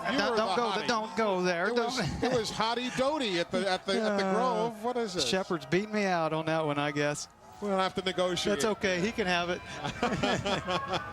Let's go downstairs. Here's Hottie Argabright. Well, thank you very much, Eli. Couldn't agree more. Sammy Swindell here with me. Your crew just made a gear change. How close are you to the setup that you want for this racetrack? Well, I think we're pretty close. We were just a little bit off with the tires there, and you know, from what we had, I think it'd be better for the second stint here for the longer run and stuff. We'll be all right. We just went a little bit too soft and kind of tore the tires up there the first half. It was good for about 3 laps, and this channel lock fan still stealth had just slowed down a little bit and let Jeff get in there, but we're in the place where we want to be to start, so hopefully we can get out there and lead every lap. Starting on the outside's a decided advantage tonight, I think. By the way, want to wish Sammy's in-laws, Elmer and Shirley Gray, back in Memphis, a happy 50th anniversary. If you might have already touched on that, Eli, but that's a big momentous occasion, 50 years. It sure is. So I wished them 50. You wished them 50. This is their 100th anniversary. What a landmark moment that is. Let's check in downstairs with Bobby Gerald. Bobby. Hey guys, I've got to show you something. You know that you have arrived when you have your own water. Look at that, Donnie Schatz Motorsports water. That's amazing, Donnie. Is that just after last night's win, they rushed out and made those? No, it's something that a company back home's been working on for a while. It's just a bottle of water with my name on it. It's nothing special. We just one more thing to sell. It'll be on eBay though tomorrow, I'm sure. They'll be selling for about $5 a bottle. Let's talk about tonight's feature event in the dash. You ended up coming home 5th after the restart that set you back, and so now you're starting inside of the 3rd row. Can you get it done from there? Yeah, I can't start from the front row and win a race. I mean, that's pretty well proven. I proved that before. You know, we're pretty good. We just got set back on the start. I don't know what I did wrong, but I obviously did something wrong to get put back a row. And you know, we got a little stumble in the motor. It's a different motor we run last night, and these guys are working awful hard here trying to get that out of there. It's something in the fuel. We just don't have our fuel quite right, and we're we're working on it. We'll get the right tires on for the feature here, and we're going to go out there and win this. Hey guys, you're going to go out there and win it. Just simple as that. Well, I wish it was that simple, but I'm going to give her my best. And with what we did last night and what we learned last night, we just got our motor a lot faster, and we'll be all right.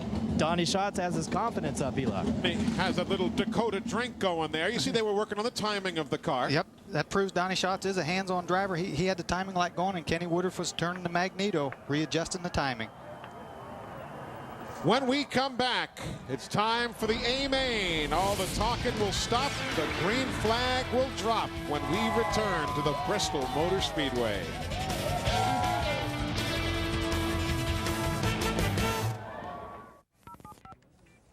Hi, Billy. It's Jill Arrington calling you back from TNN. Yeah, right. Hi, is this Stephen from Connecticut? Stu from Miami. This is Simon from San Jose. Jason from Iowa. Thanks for calling TNN. This is Jill Arrington. Wow, I can't believe you're returning my call. It's amazing. Wait, haven't I called this guy? Charles from Arkansas. This is Jill Arrington. Get out of here. It's really me. This is great. I just can't believe you called back. Next on the list. Is this Steve from Tampa? This is. Hi, it's Jill Arrington.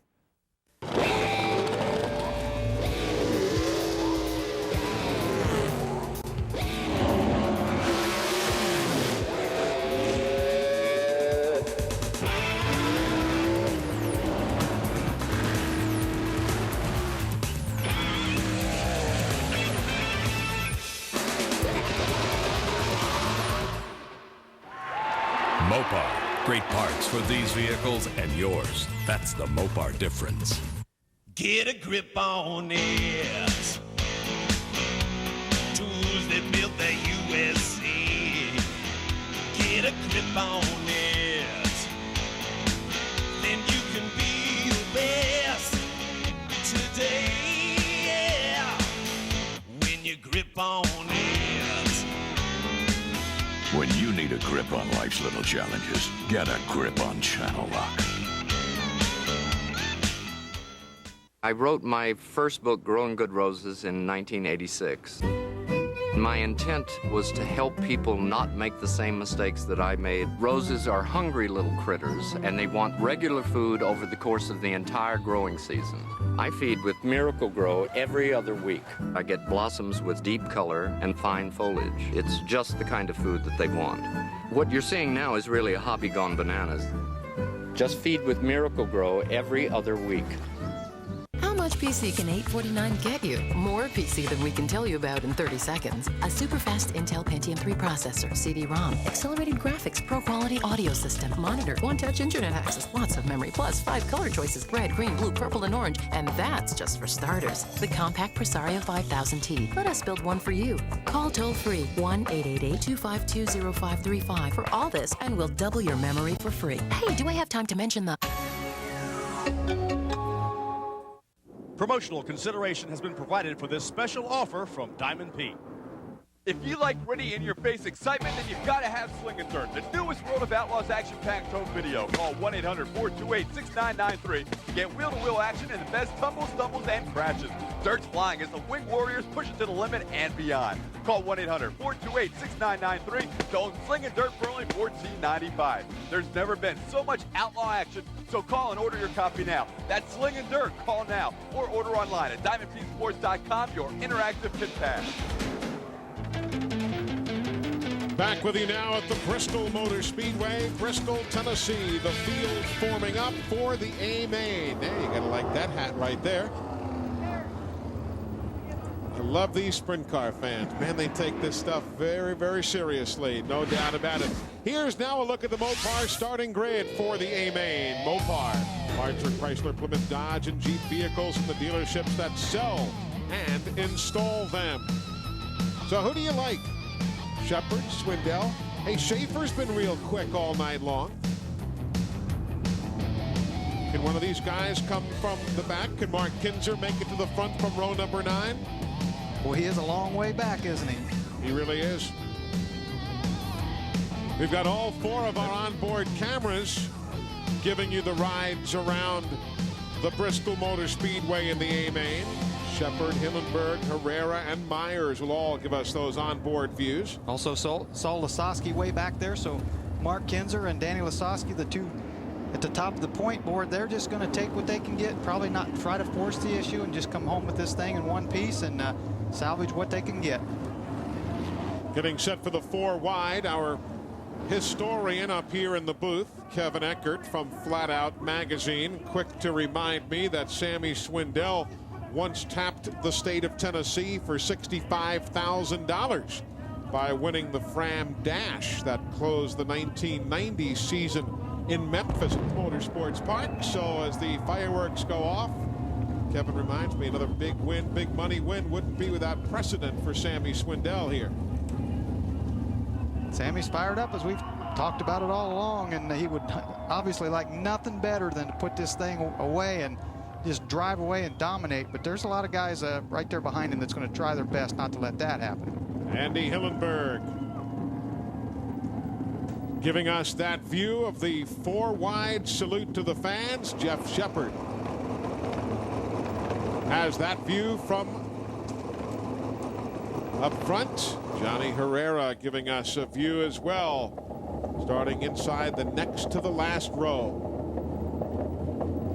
And Jason Myers, who by virtue of the provisional starting spot will be going shotgun on the field. And his best hope for this was what? Just to show well and pick up whatever points he can. Yeah, the same thing. You just try to make something happen early, but don't get yourself in too much trouble. But just hang in there and take what you can get. And if there would be possibly a red flag where you can work on the chassis, if the car's not right, that's the time to try to fix it. What's the farthest back you won from? Do you remember offhand? I remember when I should have won. I started 18th and was leading it and broke with a couple laps to go after starting that far back. But well, I don't know other than that how far back I have won from. But that was I do remember that one of not winning. You always remember the ones that did get away. I do. I remember the disappointments a lot more than any of the wins. Well, it's a great field of race cars. We're so happy you're with us here on TNN Sports. Don't forget, in 2 weeks, we'll be with you from the Eagle Nationals in Nebraska. That's June 22nd. But now, time to put the capper on the Channel Lock Challenge. Oh, man, look at that. Guys slapping their tanks back there. They're about banging wheels. Here's the challenge up front. Swindell and Shepard. Sammy moving down, going into 3 to keep Shepard from putting a slide job on him. This is 30 laps, and we're working lap number 2. Look how much Shepard gains on him. He's going to lose it all. Coming right back there. Sammy with the momentum on the top. He just guns it on the straightaway. Shepard closing into the turn. Actually, the guys up front probably running wide open. At this point, they're probably able to run with the throttle wide open, maybe riding the brake pedal. Not really lifting off the gas, just riding the brake pedal into the corners a little bit to get the car to what we call set, to get it to turn, entering the corner. They don't have to burp it at all, huh? No, not unless there's something in front of him. Now, Sammy did there a little bit because he got up kind of high and got the right rear up in the loose stuff. Sure, he breathed a little bit there, but generally on these high-speed deals, they can just ride the brake, and if they do get off the throttle, it's just slightly. Again, Jeff Shepard gains a bunch getting in, but Sammy with that momentum around the outside. Quick Steve Kinzer look. There he is. The King has moved up to 13th spot now after starting in 19th. And he picks up another position, moving around Hodnett for 12th. Meanwhile, up front again, Swindell trying to repeat his Channel Lock Challenge win of a year ago. But Shepard has some other thoughts. What Shepard's going to have to be careful of is not overheat his tires. Sammy's up there running a nice straight line, running the groove he wants. Jeff running the bottom like that, sliding up across the middle, is abusing his tires a little more, putting a lot more heat in his tires. They're also dealing with some of the lap traffic right now. Moving around Brad Furr, you saw in that red number 2 on the low side of the racetrack. That's not to say Jeff Shepard in second to do anything wrong. Obviously, you're trying to pass, you're trying to do what you need to do to win, but he will hit his tires a lot harder running the bottom like that and sliding up across the top. From Jeff Shepard's view, you see the dust really being kicked up now on a very dry racetrack. Has been all night. How in the world do these guys see? Generally, it's not as bad from the drivers as what it is for the stand, because the drivers, it's kind of down low. The dust rises up, and I mean, it looks bad from the shot off the back of the car there, but generally it's not that. Now, there are times it is bad, but I don't think tonight it's too bad for these drivers. Working around the 83, putting a lap on Saldana. Still the battle for the lead is a dandy. Still riding with Shepard. And he must have got him. He's going to make the move, and here comes the slide move again from Sammy. He had him for a second. What happened there? Shepard slid up in front of Sammy, and Sammy must have turned it and drove right back underneath him on the bottom. Now you see Sammy moving to the bottom.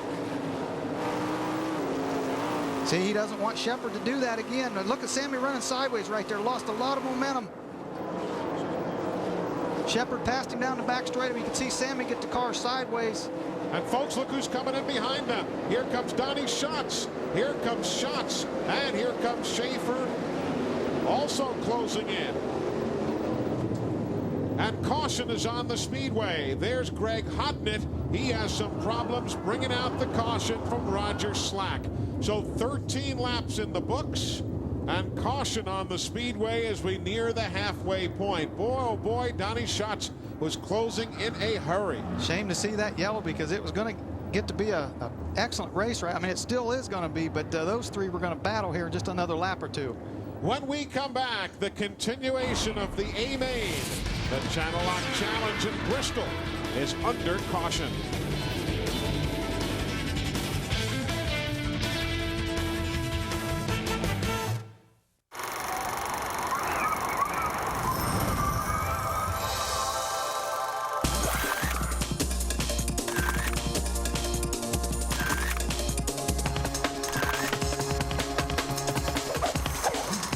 Movies of all time on TNN.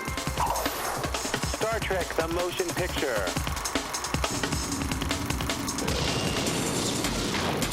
This is David from Scottsdale. Watch Star Trek: The Motion Picture Monday, June 18th at 11. It takes a special event for some guys to get rid of their gray hair.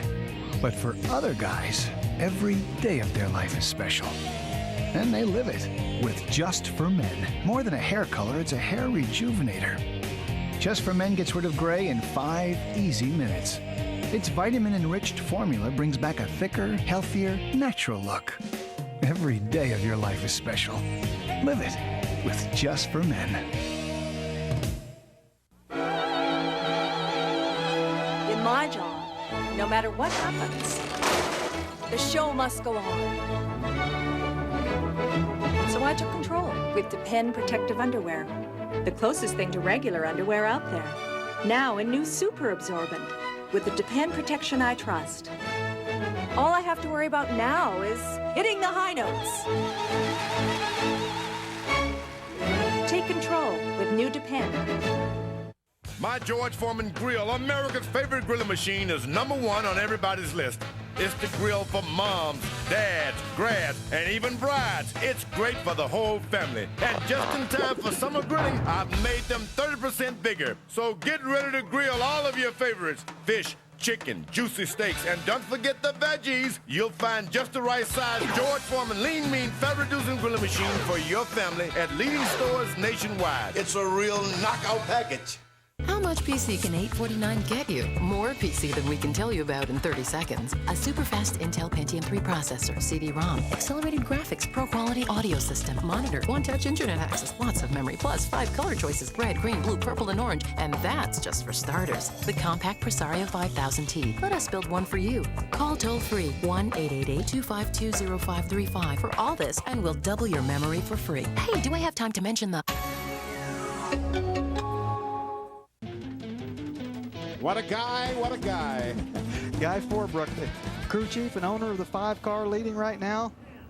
Sure, he's more than just a little nervous. Shepard's only win in the 2001 season was that preliminary at the I-80 Speedway in the Cornhusker state of Nebraska. So this would be a huge, huge win if he can hang on here in Sammy Swindell's own backyard.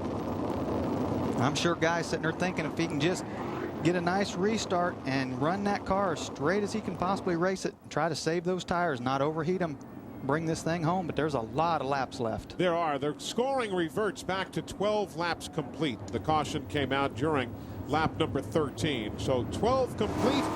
And here we go. Roger Slack with the green. And we'll ride with Jeff Shepard on the start. You could tell he went to the bottom of the track not knowing where Sammy Swindell was at. He didn't want Sammy to put that slide job on him. Shepard looked real good at this point. Now Sammy, boy, it's reversed. Sammy kind of running all over the racetrack trying to find a line. Shots falling back just a little bit. Oh, boy, that's going to be close. Going to be close here at the stripe as they go by Billy Wilburn's car. You saw Billy slowing on the racetrack. And we'll tell you, Steve Kinzer is all the way up to 8th now, folks, as Shepard and Swindell continue their battle for the lead. I tell you, Shepard was a real gentleman there. He left Sammy enough room on the outside of the back straightaway. Gave Sammy room to get a run on him down the back straightaway, and Sammy still couldn't get it done. Just cheering his driver on. Shepard with Guy Forbrook. Looking on, here comes Swindell again. Can't quite jump on it to get the pass. Shepard going in low, coming out high, trying to put a block on Sammy. And you notice there's nobody behind them. They've now pulled away by 2 seconds from Schaefer. Well, who that hurt was Donnie Schatz, because he was really coming. I think he was up to 3rd. He was really coming before that yellow came out. Whether his tires sealed over, just cooled off enough. What happened, I don't know, but he's out of the picture right now. One of the unique factors here at Bristol, this is such a big racetrack as far as height is concerned. The lights are so high that it really amplifies the dust that's flying around here. As you see the battle for the lead, still Shepard and Swindell. Man, they were so close coming out of that corner. Closing in on Hodnett and others as they've caught the tail end of the field yet again. 10 laps to go in the A-main. For those new to the sport, these open wheel cars, if they just touch wheels at these speeds, it's disastrous. These cars will start flipping. Running up over each other's wheels is not the thing you want to do. No, they'll come down somewhere near Kingsport if they touch. Meanwhile, watch Johnny Herrera. Look at the sawing he's having to do on that steering wheel. We've talked about it before. Power steering in these cars, but it's still not. And caution. That's going to be the 3 of Feast We talked so much earlier in the show about the fine run that we saw from that young driver. And unfortunately, Blake Feast from Saybrook, Illinois, finds himself taking a mulligan with the second caution of the evening. Looks like he might have just spun out or something. From this side, I don't see any real damage to the car. Going with those Hoosier tires, as you see. Looks like it was rolling back there. So with that spin by Feast, we're going to break away. Shepard still leads Swindell. 8 laps to go.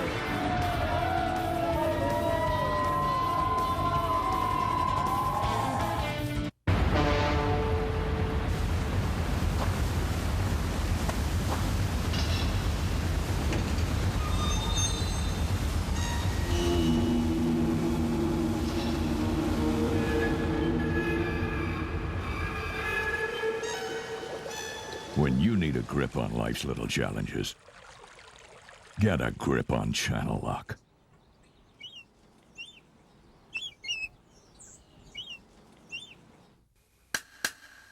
Presenting the unshakable confidence of the best holding C-Bond denture adhesive ever.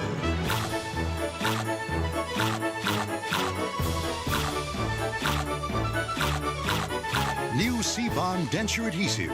A unique comfort-thin seal with 3 powerful adhesives holds your dentures comfortably all day. C-Bond. No ooze, no mess like creams. Easy cleanup. The best holding C-Bond ever. This ordinary-looking bed is the key to a restful night's sleep. Even though it may look like an ordinary mattress, it's more comfortable than you could ever imagine. Introducing the Nautilus Sleep System. Nautilus uses variable support chambers designed to let you control the comfort on your side of the bed. Individual remote controls allow you to increase or decrease the firmness on your side of the bed, so you can have that feather-soft feel and your spouse can get the extra firm support he or she has always wanted. Available features like a luxurious cashmere blend pillow top and our unique comfort layer make Nautilus the choice for a great night's sleep. It's time you feel the instant comfort of Nautilus with no money down and payments as low as $25 per month. Try Nautilus in your home. We guarantee the best sleep you've had in years. If you're not completely satisfied within 12 weeks, return it for a full refund of the purchase price. Call now for your free video and brochure. Discover instant comfort with the Nautilus Sleep System. Welcome back, everybody. I mean, there is so much racing going on, but you guys at home would shoot us if we got off the lead. But let's set it for you. Shepard, Swindell, Schaefer. Schatz is in 4th. Pittman is 5th. Delansky 6th. Steve Kinzer is up to 7th now from 19th starting spot. Then you've got Chesson, Blaney, and McMahon, your top 10. Mark Kinzer mired back in 19th position. Green flag with 8 laps to go. The red car you saw on the screen in 3rd, that's the lap car of Hodnett. Schaefer got kind of caught up behind him, was not allowed to pass till they got by the cone, so he had to wait what seemed like eternity to him, I'm sure, before he could make a move. Oh boy, Shepard doesn't want to do that too much. He's sliding up across, he scrubbed a bunch of Sammy, and Swindell slides for the lead. But coming right back is Shepard to the inside, not enough. Shepard went in low and sliding up across the banking like that, killed his momentum, and Sammy was able to get by. Shepard from Maryland, Swindell from right here in Tennessee. Oh man, they about hit again. Lanes. Just about touching again with 5 to go. Yeah, boy, he had to really get on the brakes there. Shepard really had to get on the brakes. Sammy come up in beside him, and you could see the car drop. The nose of the drop on the front end. He had to stab the brake a little bit, getting in the corner. And folks, though he's not going to win it, Steve Kinzer is up to 4th. He's running behind these guys by a goodly distance, but we just need to keep you up to date on that. He's now in 4th. This was that heavyweight bout that we promised when we signed on the air way back at 9 o'clock Eastern time. Just happens to be 2 different combatants, as neither Lasowski at this point nor Swindell going head-to-head, but indeed Swindell and Shepard. Shepard's getting loose. I don't know. Talked about the tires being hot and stuff. It's almost like he needs to stay around the top possibly, and try to get back on the back bumper, Sammy, before he tries a slide job. Only a couple laps to go, as you see there. He's running out of time. White flag for Sammy Swindell. Trying to back up his win, and he nearly loses it going through the corner. With the Channel Lock colors emblazoned on his race car. He won here last year. He backs it up in 2001. Celebration on the Channel Lock rig. Amy and everybody celebrating Swindell's victory. Shepard, a game effort to finish second. Schaefer third. Steve Kinzer comes across the line in fourth, and Donnie Schatz 4.5 seconds back will finish in fifth. So tonight it is the Matador who slays the bull. Swindell, the Matador, going to victory lane. Lasowski with horns at the ready. No factor. He finishes 12th. I tell you, Steve Kinzer coming from, what, 17th or something up to 4th. What a run for him. Trying to gain those points on those leaders, Mark Kinzer and Lasowski. Folks, hope you enjoyed it. I know we did. We'll hear from the winner in just a moment. What a race here at the Bristol Motor Speedway. From Cordova, Tennessee, Sammy Swindell pulls down the win. And I'm sure Sammy's thinking right now, take that, everybody. That's Sam Swindell, his dad right there on Sammy's left. His wife, Amy. There you go. That's about as much emotion as I've ever seen out of Sammy Swindell. Just going to say that. You don't see that kind of emotion out of Sammy Swindell. Well, he's been fired up all weekend, and he's wanting to rub this one in. I'm telling you, he's even smiling. It was not, however, without a little controversy. I mean, last year and again this year. Maybe that's what he needs to motivate himself. Maybe he plans on some of this to get fired up. And that's his wife, Amy, right there, giving him a hug. And Wayne Estes handling the public address here at the Bristol Motor Speedway, the track's director of public relations. The other gentleman you saw there on the scene. Holding the plaque with the Channel Lock flyers on it. Yep. Sammy's got a few of those at home. Both the plaques and the Channel Locks. So the celebration continues. Sammy's stealth maintained by Nebraska's Glenn Stewart, Ohio's Billy Daugherty. They're all winners tonight here in Bristol.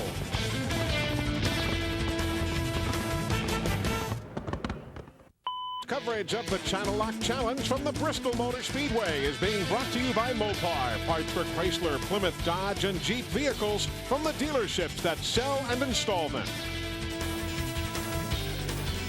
From the Bristol Motor Speedway, it is all over. The Channel Lock Challenge won, appropriately enough, by the Channel Lock team, though not without more than their share of controversy, Brad. Well, like I said a few minutes ago, maybe that's what Sammy needs to keep himself fired up and come in here and win these races. Some solid runs. Darren Pittman had himself a pretty good evening. Very quiet, but a solid 11th place run. Yeah, and Lasowski up to 12th right there, so salvaged a pretty good. He wanted to get to top 10. That's real close. And there you see all the way back towards Blake Feast, who had himself a good night until the A-main. Billy Wilburn slowed on the racetrack, comes home in 25th.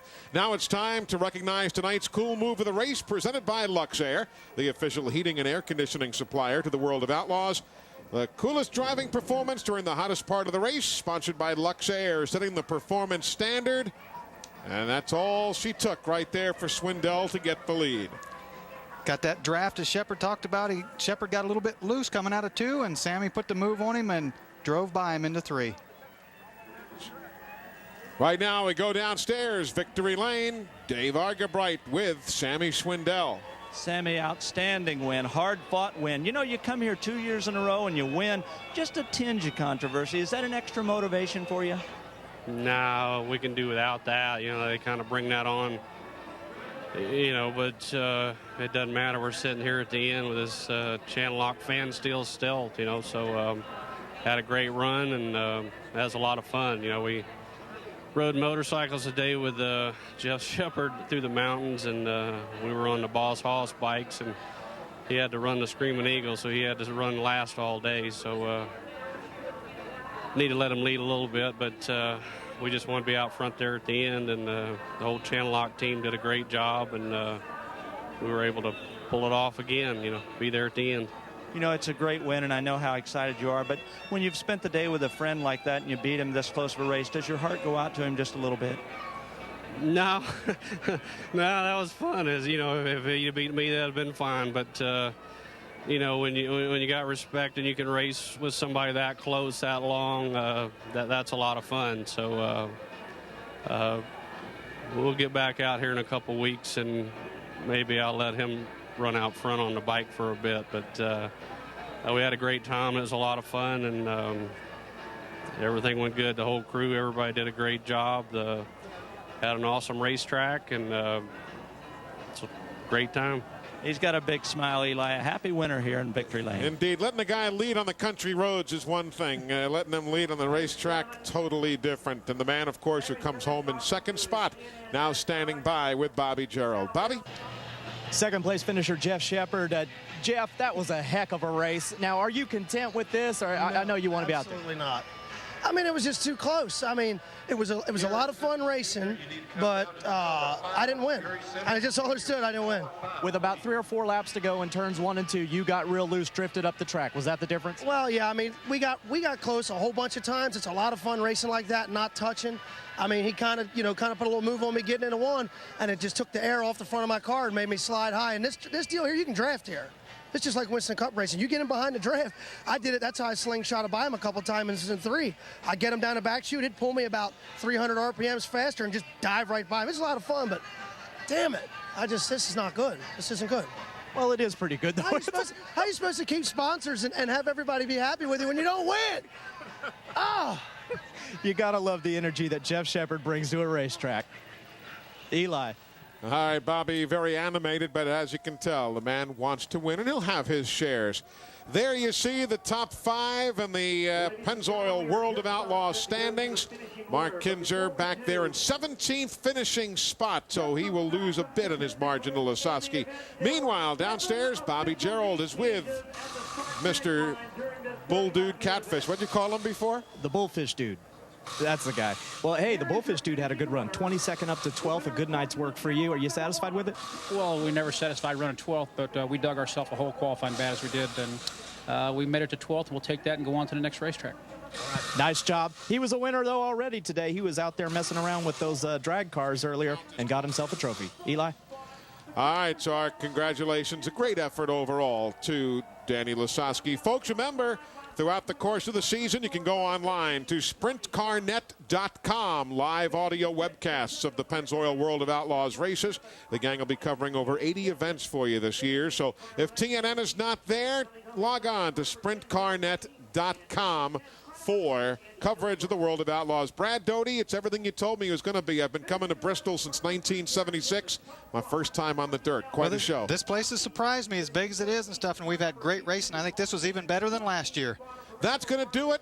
Next time we're together is the 22nd of June. We'll be with you from the Eagle Nationals, Eagle Raceway in Nebraska. That is upcoming next for the Pennzoil World of Outlaws. For Brad Doty, Dave Arg.